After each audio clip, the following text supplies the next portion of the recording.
کہ حج بیان کرنے کے بعد اللہ تعالیٰ ہمیں ایک دعا سکھاتے ہیں، لیکن اس سے قبل ایک دعا پر تنقید بھی کرتے ہیں کہ اگر اس دنیا میں رہتے ہوئے فقط دنیا مانگتے رہو گے تو پھر موت کے وقت خالی ہاتھ ہی جاؤ گے۔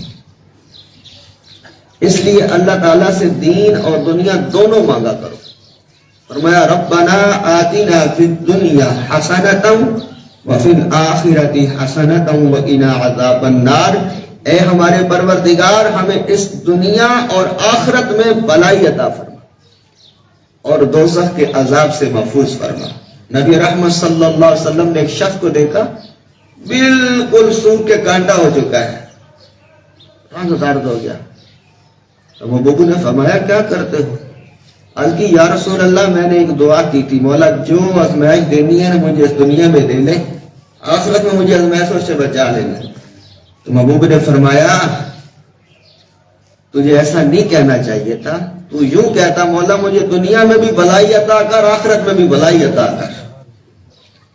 تو اللہ سے صرف بھلائی ہی مانگنی چاہیے، ہم اللہ کی آزمائشوں کے قابل نہیں ہیں، نہ دنیا میں نہ آخرت میں۔ تو یہاں پر اس بات کی وضاحت ضروری معلوم ہوتی ہے کہ ہم میں سے بعض لوگ کہتے ہیں کہ اگر آخرت بنانا ہے تو پھر دنیا کا ستیہ ناش کرنا پڑے گا، اور اگر دنیا بنانا ہے تو آخرت کو بولنا پڑے گا، لیکن سچ یہ دونوں باتیں نہیں ہیں۔ سچی بات یہ ہے کہ آخرت اسی دنیا کے ذریعے بنتی ہے، دنیا کے ذریعے آخرت بنتی ہے۔ قرآن مجید میں اللہ نے فرمایا وَابْتَغِ فِيمَا آتَاكَ اللَّهُ الدَّارَ الْآخِرَةَ وَلَا تَنْسَ نَصِيبَكَ مِنَ الدُّنْيَا، جو مال اللہ نے تم کو عطا کیا ہے اس سے آخرت کی بھلائی طلب کیجئے اور دنیا سے اپنا حصہ لینا نہ بھلائیے۔ دنیا میں یہ جو مال و دولت ہے، کار ہے، کوٹھی بنگلہ ہے، بیوی بچے ہیں، یہ سب اللہ تبارک و تعالیٰ کی نعمتیں ہیں، اور انہی کے ذریعے آخرت کمانا ہے۔ آخرت دنیا کے راستے سے کمائی جائے گی، دنیا سے ہٹ کر آخرت نہیں کمائی جا سکتی۔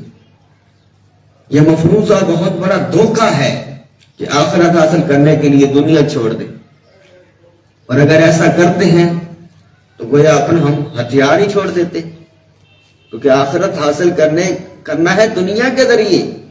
تو اگر کوئی دنیا ہی چھوڑ دے تو گویا اس نے اپنا ہتھیار چھوڑ دیا، کیونکہ آخرت ہمیں دنیا کے ذریعے ہی کمانا ہے۔ دوسرا یہ کہ وہ دنیا نہیں جس میں دین نہ ہو، اور وہ دین نہیں جس میں دنیا نہ ہو، وہ رہبانیت ہے۔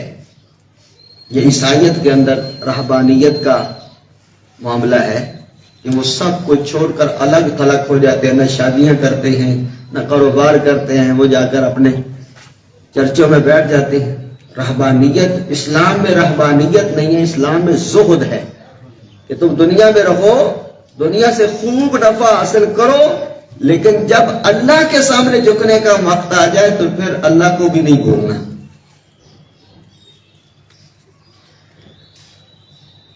اسی بات سے اگر ہم اپنے نظام تعلیم کے حوالے سے دیکھیں تو معلوم ہوتا ہے کہ ایسا نظام تعلیم جس میں دین کو دنیا سے جدا کر دیا جائے، یا دینی تعلیم کو سائنسی علوم سے الگ کر دیا جائے، جدا کر دیا جائے، تو یہ دینی دنیاوی تعلیم دونوں ناکافی ہوں گی۔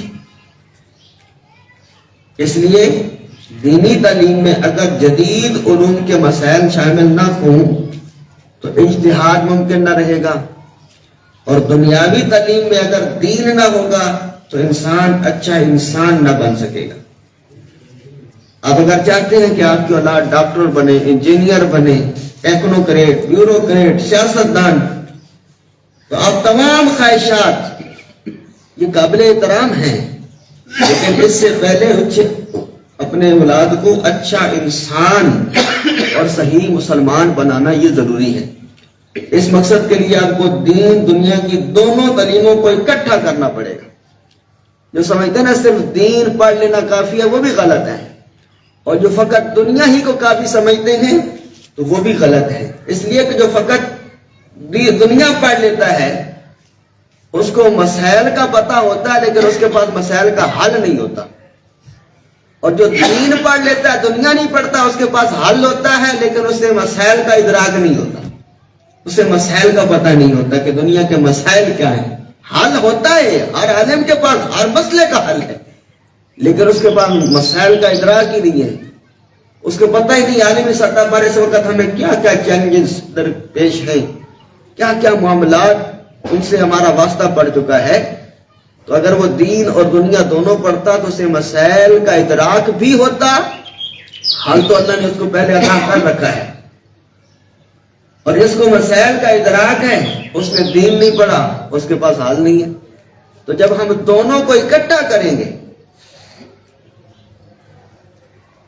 تو پھر کامیابی ہے، پھر مسائل کا بھی پتہ ہوگا، مسائل کا حل بھی پتہ ہوگا۔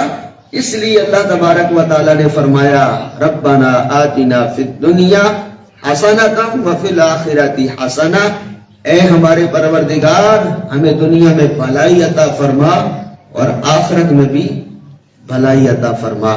اللہ تعالیٰ ہمیں عمل کی توفیق عطا فرما۔